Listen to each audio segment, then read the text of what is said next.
Reverie and Interpretation, Thomas H. Ogden, Ch3, The Perverse Subject of Analysis. Part 1. It is by now widely accepted that the analysis of perversion is not fundamentally a process of decoding and interpreting the unconscious fantasies, anxieties, and defenses that are enacted in the perverse patient's sexual activity. Instead, it has become increasingly recognized that the analysis of perversion centrally involves the understanding and interpretation of transference phenomena that are structured by the patient's perverse internal object world. Malcolm 1970, Meltzer 1973. I believe it is important that this evolving understanding be developed a step further. In my view, the analysis of perversion necessarily involves the analysis of the perverse transference-countertransference as it unfolds in the analytic relationship. In analyzing perversion, one cannot hope to understand what the patient is attempting to communicate without, to some extent, entering into the perverse scene that is being created in the transference-countertransference. As a result, an analyst attempting to write about the analysis of perversion must describe something of his own experience of the perverse transference-countertransference. Otherwise, he must content himself with presenting a desiccated, detached, and ultimately false picture of the analysis that fails to capture the experience of the siren song of the perverse scene in which he has unwittingly participated. The perverse intersubjective constructions generated in the course of the analysis of perversion are, in my experience, inevitably, to a considerable degree, inaccessible to the analyst's conscious awareness as they are unfolding. It is therefore necessary for the analyst to attempt to catch the drift of the patient's unconscious with his own unconscious. Freud 1923a. Page 239. The analyst must in a sense come to understand the perverse transference-countertransference, after the fact, in the course of his doing the psychological work required to become aware of his own unconscious experience of and participation in the perverse transference-countertransference. In this chapter, I will illustrate, through a detailed clinical discussion, the way in which a form of perversity of the transference-countertransference derives from a core experience of psychological deadness. The story of this form of perversion is a fantasied history of the stillbirth of the self resulting from an unconsciously fantasied empty parental intercourse. It is a story that cannot be told, i.e., experienced by the subject, since the subject, a stillborn infant, is dead, and therefore the very act of creating a story is a lie, a charade. Paradoxically, the lie and the underscore recognition of its falsehood in the context of an analytic discourse is the only real locus of truth, the only experience that feels real to both analyst and analysand. The type of perverse process that will be discussed is understood as centrally involving the subversion of the recognition of the psychological death of the subject and of the emptiness of the analytic discourse in which he or she is engaged, and the replacement of this recognition with an illusory subject, the perverse subject of analysis. The perverse subject of analysis is the narrator of the erotized, but ultimately empty drama created on the analytic stage. The drama itself is designed to present the false impression that the narrator, the perverse subject, is alive in his or her power to excite. The perverse analytic scene and the perverse subject of analysis are jointly constructed by analyst and analysand for the purpose of evading the experience of psychological deadness and the recognition of the emptiness of the analytic discourse/intercourse. In a sense, the perverse subject of analysis constitutes a third analytic subject intersubjectively created by and experienced through the individual subjectivities of analyst and analysand in the context of their separate but interrelated personality systems. Consequently, the jointly created intersubjective construction, the perverse subject, is experienced differently by analyst and analysand. In a recent series of publications, Ogden 1992a, B, 1994a, B, C, D, I have discussed the concept of the intersubjective analytic third, as well as specific forms of the intersubjective third, such as a subjugating third of projective identification, Ogden 1994c. Perversion of the transference-countertransference occurs in all analyses to different degrees. For some patients, it is a dominant form of analytic interaction, eclipsing all other modes of defense and object-relatedness. For other patients, it is an ascendancy only in a specific phase or phases of analysis. For still other patients, perversity of the transference-countertransference represents a background that presents itself primarily in the form of a well-disguised sexual excitement associated with unconscious efforts on the part of the patient to thwart the analysis in fundamental, but difficult to recognize ways, for example, the patient's unconscious excitement associated with his or her chronic inability/unwillingness to generate a single original thought in the analysis, Ogden 1994b. The understandings of perversion that will be discussed here rely heavily on ideas introduced by several analytic thinkers practicing in England and France. Kahn 1979 has illuminated the way in which perversity represents a compulsively repeated effort to create experience that will disguise and partially substitute for the absence of a sense of being alive as a human being. McDougall, 1978-1986, has discussed the need of the sexually deviant patient to generate neo-sexualities in an effort to construct a self, albeit a self and a sexuality that is felt to be fragmentary, defensive, and unreal. Shasket-Smergel, 1984, has described the perverse patient as relying on omnipotent claims that there are no limits to what is possible sexually in an unconscious effort to shield himself from a frightening awareness of sexual and generational difference. Malcolm, 1970, has clinically illustrated the idea that the analysis of perversion is not a matter of the dissection of the symbolism of deviant sexual acts, but the analysis of the experience of perversion of the transference as it evolves in the analytic relationship. See also Meltzer, 1973. More recently, Joseph, 1994, has understood perverse sexual excitement in the analytic setting as a form of attack on the capacity of the analyst and analysand to think by means of the persistent sexualization of the transference and the act of thinking. My focus in the clinical discussion that will follow will be on technical problems presented by the perversion of analytic intersubjectivity itself. I shall discuss the challenge the analyst posed by his attempt to derive understanding of the perverse analytic process from his experience within it while still maintaining his capacity to think and speak to himself about it, and eventually to discuss his understandings with the patient in the form of verbal interpretation. The clinical discussion will be followed by an effort to make a set of theoretical statements about aspects of the structure of perversion.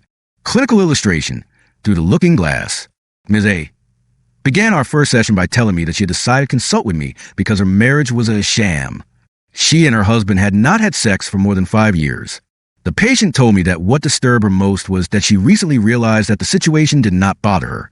In the past, everything mattered terribly, but now that she was middle-aged, she was 43 years old, nothing seemed to matter. Her 2 children were in their late teens and had recently left home for college. It seemed to me that although Ms. A was not lying to me during our initial several meetings, there was much more to the story of why she was seeking analysis than she was revealing. This, of course, is always the case, but I had the distinct impression that I was being kept in the dark about rather specific important matters of naivety, which Ms. A was consciously aware. There was something about being with her that reminded me of watching, or in fantasy, being in a detective movie. In particular, I thought of Jack Nicholson and Faye Dunaway in Chinatown, and several movies with Humphrey Bogart and Lauren Bacall, the names of which I could not remember. I was intrigued by Ms. A. Her choice of words was imaginative, and her way of speaking had a vitality that were at odds with her description of herself as a lifeless, middle-aged woman. In the course of the first year of analysis, Ms. A told me about her childhood in Southern California. Her father was a real estate developer who quickly became very wealthy and then was forced into bankruptcy as a result of a series of events that were not clear to Ms. A. The patient's father never let the fact of his past bankruptcy be known to friends and colleagues and kept up appearances for a period of more than a decade while he accumulated an even larger real estate empire than the one he had previously held. Following the rebuilding of his empire, most of Ms. A.'s father's friends, clients, and business partners were people associated with the film industry. Once or twice a month, the patient's parents would hold large parties at their home, events that constituted the center of the life of the family. Both parents seemed continually to be consumed. Ms. A.'s mother devoted herself to the preparations for the next party, while the patient's father worked with feverish intensity on his next real estate deal. At these social events at the patient's family's home, there was a great deal of heavy drinking and drug-taking. Cross-dressing and flaunting of outrageous homosexuality by some of the guests stood out vividly in the patient's memory.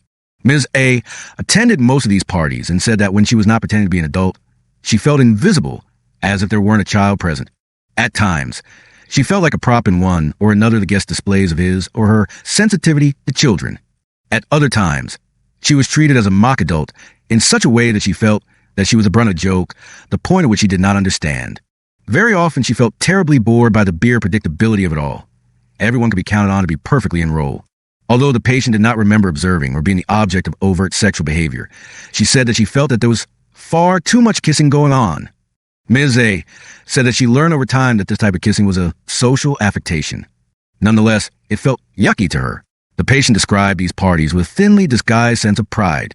She would mention, in passing, names of famous film celebrities who were regular guests at the parties. The image of the patient's parents that emerged from Ms. A.'s description of her childhood was one in which there seemed to be a couple single-mindedly together in the partnership of creating an illusion of being an integral part of an in crowd of wealthy, glamorous people, while having almost nothing else to do with one another or with their children. The patient's mother suffered from chronic insomnia and other nervous conditions. In order not to disturb the patient's father, she would read during the night in the guest bedroom. It was not openly acknowledged that the parents kept separate bedrooms for virtually the entirety of their marriage. In fact, at the outset of analysis, Ms. A herself was not fully conscious of her suspicion that her mother's insomnia was very likely a ruse for her parents maintaining separate bedrooms. A good deal of the manifest content of the first year and a half of analysis involved the elaboration of a narrative of the patient's life, particularly her childhood. Ms. A spoke entertainingly, but left me very little room to comment on what she was saying. There were practically no periods of silence lasting longer than a few seconds. The patient was apologetic about the fact that she was unable to remember her dreams. Ms. A was not a beautiful woman in conventional sense. But there was a compelling, subtle sexuality in almost everything she said and did. I looked forward to seeing her each day and enjoyed hearing her stories. The patient met me in the waiting room with a warm smile that conveyed the feeling that she was glad to see me, but was by no means desperately dependent on me. Ms. A had a youthful independence about her that seemed to invite me to join her in her rebelliousness. She gave the impression that she just happened to be in the neighborhood and decided to drop by. At the same time, the patient adhered to the format of the analytic frame, rarely being late, paying punctually, and addressing me as Dr. Ogden when on the rare occasion she left a telephone message. Persistent fantasies included the idea of my having a serious physical illness, the nature of which she felt I was hiding from her. There were also fears of breaches of confidentiality. For instance, anxiety that I would talk with her husband if he were to angrily accuse me of engaging in an endless analysis for my own benefit or of encouraging the patient to leave him. These fantasies were discussed at length, including the idea that I was not what I appeared to be and the idea that the patient might feel that she was deceiving me in some way. Moreover, the excitement of such a battle over the patient was discussed, as well as the idea of my wishing to steal the patient away from her husband. However, these interpretations seemed mechanical to me. The flatness of these interpretations and the patient's response to them reflected a more general paucity of reflective thought in the analysis. The patient's cleverness and talent in telling an interesting story seemed to serve as a substitute for spontaneous, creative thinking. I similarly felt the need to be clever, and noticed that I would occasionally supply the name of a book or a poem that the patient had momentarily forgotten.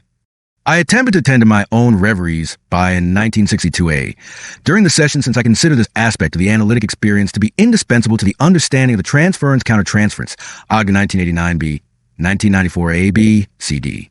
During one of these meetings, the patient was talking about having watched a television program with her husband the previous night. She described how the two of them had sat next to one another on their living room couch in a way that felt to her like two strangers on a subway train, sitting next to one another without the slightest feeling of connection between them. As Ms. A was talking, I found myself thinking about the fact that the attendant in the parking lot immediately next to my office building had begun making preparations to open a car wash in the parking lot. He had recently purchased a commercial vacuum cleaner that made a deafening noise when it was being used. His girlfriend, whom I found to be brassy and abrasive, was helping with the project. I imagined calling City Hall to file a complaint about violations of zoning ordinances concerning noise. Were there such ordinances? How could there not be? Is there nobody at City Hall with whom I could discuss this?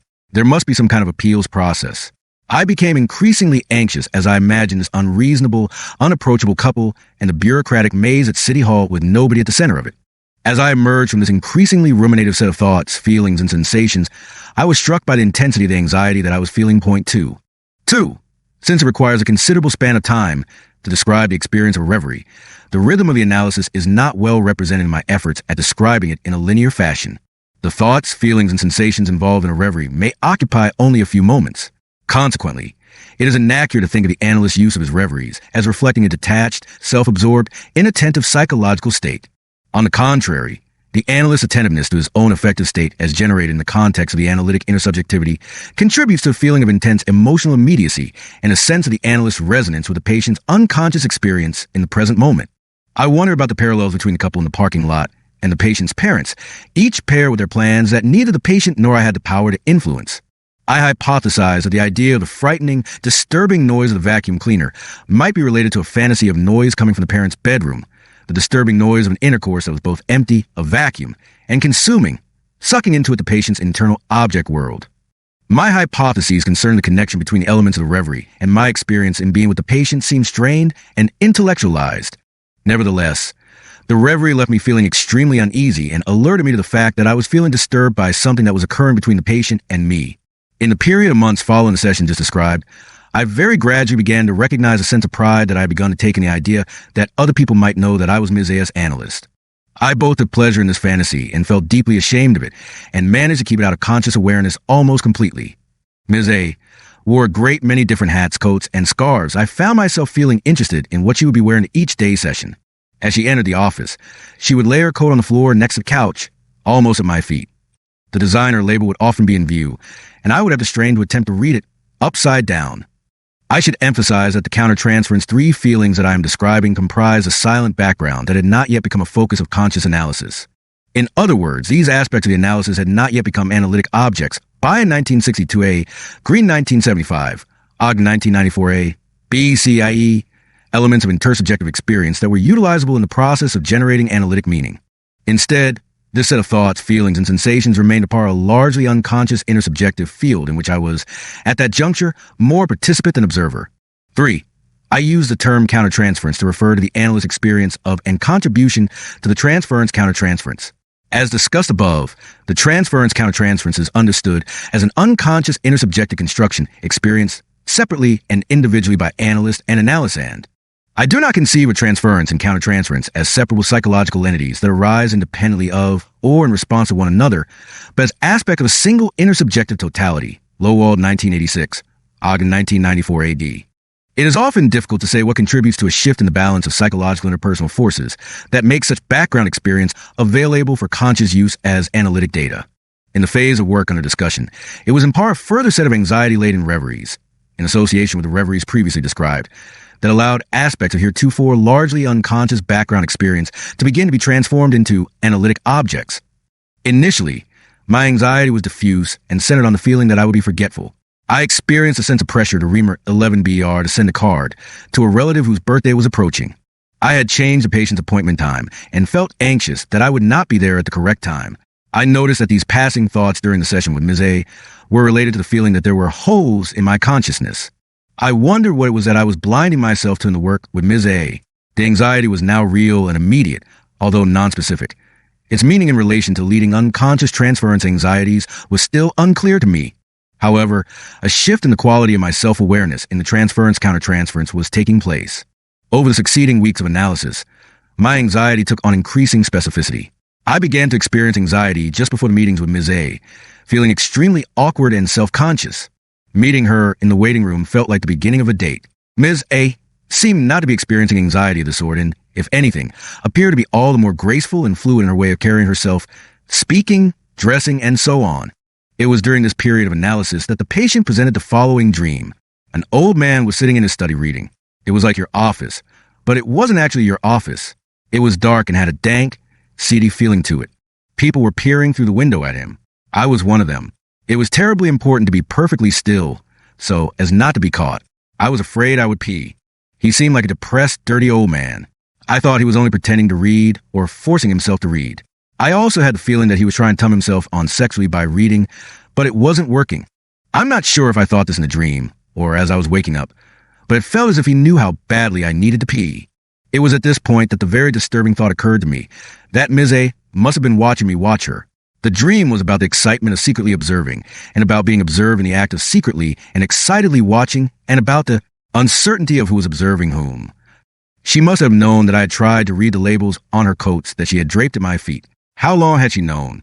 I felt intense embarrassment at the idea of having been observed looking. Everything seemed to have suddenly and unexpectedly been reversed. What had been private had become public.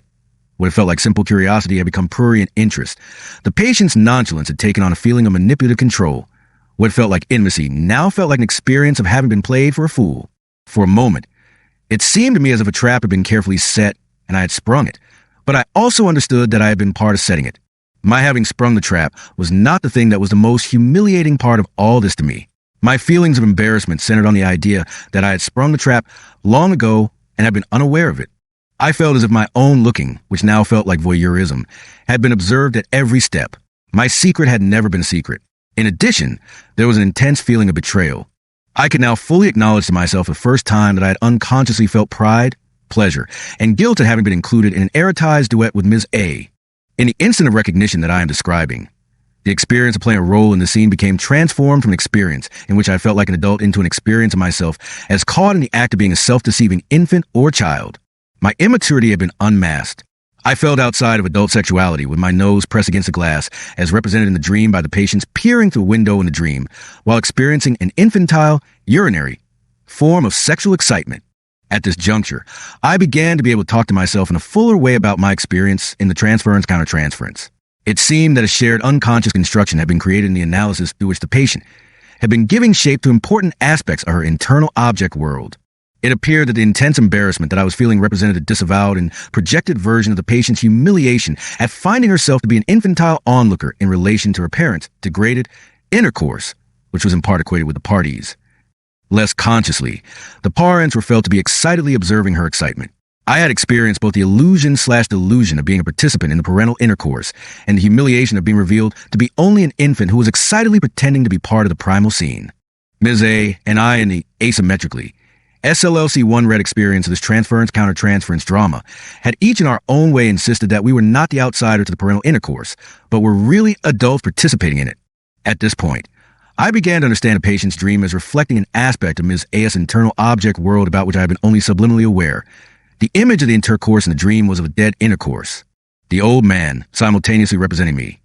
The patient's internal world in the analytic relationship was depressed and lonely, going through the motions of reading or perhaps attempting to escape his depression by means of solitary, empty sexual excitement. As I emerged from my reverie and subsequent thoughts, I attempted to refocus on what the patient was saying. Of course, I was not returning to the place where we had left off, but to a place that had not previously existed.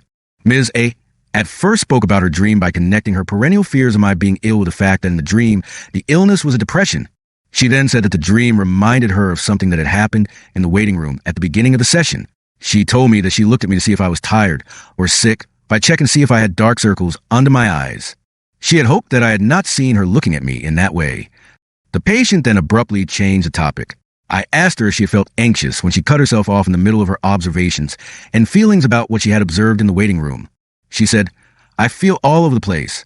It felt dangerous to be so specific about looking at you." It seemed to me that the patient was unconsciously attempting, in an anxious and ambivalent way, to talk to me about the dangers of the exciting drama of looking and being looked at that had been enacted in the analysis and which were being depicted in the dream. I said that I thought that Ms. A had experienced herself as being in more than one place at the same time in the dream and perhaps also in the relationship with me. Although she had in part experienced herself as one of the people looking through the window, it seemed to me that she was also identified with the dirty old man in my office and was observing him in the act of excitedly watching her. The connection between the old man and me in the dream was so apparent that I did not feel it necessary to spell it out. I said to Ms. A that she had linked the dream to her having stolen a look at me in the waiting room. I told her that I thought that for some time she had both wanted me to understand and was afraid that I would understand the importance of a particular type of secretive looking that felt shameful to her. I said that I thought that she was trying to show me in the dream that she felt that an aspect of our relationship involved a kind of excitement that was connected with the experience of secretly looking and being caught in the act of excitedly watching. I chose not to be more specific at this moment about the enactments in the analytic setting, in order not to enter into another form of sadomasochistic activity. The interpretation led to a palpable sense of relief on the part of both the patient and myself. Ms. A was silent for several minutes after I made my comments, the first period of extended silence that had occurred in the analysis. During the silence, I felt relaxed in a way that I had not previously felt with Ms. A, made her feel understood but not exposed, and that distinction makes sense. She said she would have expected to have felt painfully embarrassed by having this aspect of her spoken about by me. She was silent for the remaining few minutes of the session. Ms. A began the following meeting by saying that she had had a dream the previous night. In it, she was herself as a child. She woke up in a dream to find that she had polio, a disease about which she had been quite phobic from the time she was a small child. On waking in the dream, she could not move her legs, nor did she have any feeling in them. She was both extremely frightened and surprisingly calm. She imagined that she would never again be able to move her legs or have sensation in them. The patient said that she felt the dream was a response to what had happened in our session the previous day. She said that the dream had been quiet in a way that reminded her of the silences in our meeting. The feeling in the dream was also a very odd combination of terror and relief connected with the fact that the thing that she had most feared had finally happened. I thought of Winnicott's 1974 notion that the dreaded event, the fear of breakdown, is an event that has already occurred but has not yet been experienced. I also thought, but did not say, that the patient's emotional/sensory deadness, paralysis, and loss of sensation was beginning to be acknowledged without immediately being buried in entertaining stories. The silence of the moment was not being filled with noise. It seemed that the patient was evidencing the rudiments of the capacity to observe and be able to think about what she was experiencing, i.e., her sense of deadness. There was for now an aspect of her, represented by the sensing/non-paralyzed part of her in the dream, that paradoxically could feel the deadness of another aspect of her and experience the lie, the noise, as a lie. It is not possible in the space of this chapter to describe in detail the events of the analysis over the succeeding months and years. The transference-countertransference shift just described was followed by a discussion of the central role in the analysis of the patient's experience of secretly looking at me in a sexually exciting way and her fantasy of secretly, excitedly, dangerously observing me in the act of excitedly observing her. Gradually, in the course of this period of work, Details of the acting in, for example, the patients observing me observe her laying her clothes at my feet, were discussed. Again, these discussions were not conducted in a way that served to create the effect of an embarrassing/exciting undressing of the patient, the analyst, or the analysis. Instead, the predominant feeling was that of the patient's loneliness and hopelessness about ever being able to experience herself as other than a made-up person. Ms. A began to understand the ways in which the elements of the perverse defense had been invaluable in protecting her from an experience of deadness that she had feared would be unbearable. In the course of the analysis, the patient described aspects of her life to which she had previously alluded, but had hardly existed in the analysis as analytic objects, as events that carried meaning that could be experienced, noticed, considered, and thought about in the context of the network of meanings that were being elaborated. It would be inaccurate to say that these perceptions of past events have been unconscious or have been consciously withheld. Rather, these largely unspoken aspects of her life that we discussed had felt so disconnected from the entertaining storytelling that it just never occurred to me to talk about these things. See Freud, 1927, for a discussion of the process of radical psychic disconnection involved in perversion. An analogous form of splitting was reflected in the countertransference experience of being in the dark, flying blind, and having holes in my consciousness.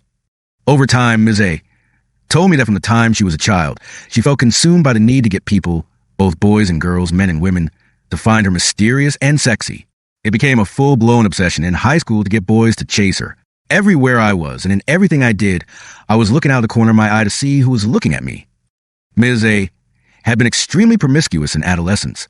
In high school, she thought herself as a liberated rebel, but became distressing over time to feel that she was driven by something that she could not control.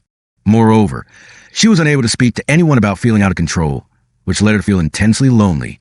Ms. A attempted to compensate for her sense of isolation by never being alone. She recalled talking with friends in college well into the night until they finally fell asleep, at which point the patient would sleep on their floor. During this period of promiscuity and isolation, the patient was almost completely unable to think or talk with herself or with anyone else about what was happening to her. Instead, what might have become a thought or feeling was experienced as extreme muscular tension in combination with a variety of psychosomatic illnesses, including chronic amenorrhea, dermatitis, and severe headaches. Ms. A said that she was unable to read or concentrate and manage her schoolwork by frequently cheating on exams and plagiarizing the work of other students. The cheating itself became exciting. Ms. A took pleasure in showing off to her friends the risks that she was taking. The patient said that she felt a mixture of shame and pride as she told me about her exploits. She told me that what made it easy to be so daring was that I genuinely did not give a shit if I were caught. What could they do to me? Ms. A.'s choice of words surprised me in that she had not previously used scatological language. I wondered silently if she imagined that not having a body that needed to engage in ordinary human functions, such as defecation, not giving a shit, would provide her a way of escaping from the emotional and bodily trap in which she felt caught and in danger of being psychically killed. I later suggested, in small bits over several weeks, that Ms. A was indirectly telling me that her defiant claim to be alive outside the system, beyond the law and outside her body, had been for a long time an important way of attempting to protect herself from being taken over by the internal lives of other people. I said that it seemed that she felt terribly privileged and special while at the same time feeling as if she were ceasing to be anybody. The patient began to recognize the profound confusion that she had felt about whose desire was fueling her wish/need to be at parties. It no longer seemed possible to separate out in any meaningful way her own desires from those of others. The transference implications of these recognitions were explored, including the confusion about whose sexual excitement was whose in the dream, as well as in the transference-countertransference events that had occurred in the analysis. Scatological language refers to words, jokes, or expressions that involve excrement, bodily waste, or related functions. Basically, bathroom humor or crude references to defecation. Scatological can also describe symbolic or unconscious preoccupation with filth, shame, or the body's expulsive functions, often connected to aggression, control, or taboo breaking. In psychoanalytic or literary theory, it can point to deeper themes of abjection, the body, and the boundaries of self and civilization. In discussing this set of feelings, the patient became aware of the way in which it served her defensively to create the illusion that the power to do anything she wished set her apart from everyone else. The anxiety associated with confusion of not knowing whose desire it was that she was experiencing was somewhat allayed by the illusion that she occupied a different universe from everyone else. Ms. A came to understand that hidden by her sense of power was an unconscious feeling of impotence, paralysis, to think, feel, and behave outside of the terms of her exploits, machinations, and manipulations. Hers was a world of unreflective action and reaction. Ms. A said that there had been periods of her life, especially during the latter years of college, during which she had for brief periods recognized the bizarre nature of the way she was living and felt horrified by it and deeply ashamed of it. Although she had a great many sexual experiences, she felt bored by the sex. During intercourse, she felt as if she were watching what was happening in a way that felt like watching a television program that wasn't very interesting.